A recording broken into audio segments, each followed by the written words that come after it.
The 2026 Dietary Guidelines made some big changes. The food pyramid is inverted.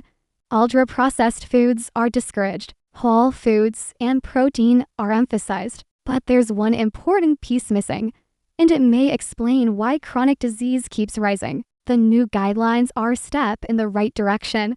They move away from one-size-fits-all eating. They recognize that people eat differently, different cultures, different lifestyles, different health needs. This is real progress. The inverted food pyramid sends a clear signal.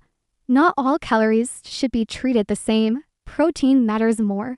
Whole foods matter more. Constant carb-heavy eating matters less. Even though seed oils and industrial starches were not clearly mentioned, this shift still points in a healthier direction. But the guidelines still focus mostly on what to eat. They say very little about the root cause of chronic disease.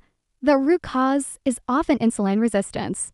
Insulin resistance is linked to obesity, type 2 diabetes, heart disease, and metabolic dysfunction. Healthy eating can help prevent insulin resistance. This part matters, but prevention and reversal are not the same thing for people who are already insulin resistant. Food quality alone may not be enough. Here's the part that often gets ignored. Every time you eat, insulin rises. It happens with unhealthy food, and it happens with healthy food. Eating triggers insulin.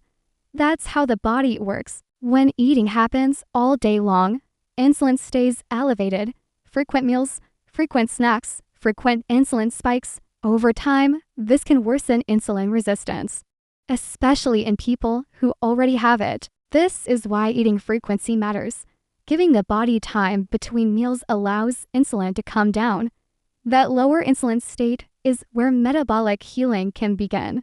This is not about extreme restriction. It's about metabolic recovery. The 2026 guidelines don't clearly talk about this. They don't address eating frequency in a meaningful way. They improve food quality recommendations, but they stop short of addressing insulin patterns. That's the gap. Without addressing insulin resistance, chronic disease rates will remain high. Better food helps, but timing matters too. Both pieces matter. The 2026 dietary guidelines are progress. They move us forward, but they are not a complete solution. If we want to reduce chronic disease, we have to talk about insulin resistance. And we have to talk about how often we eat, not just what's on the plate. Food quality matters, eating frequency matters, and metabolic health should be part of the conversation.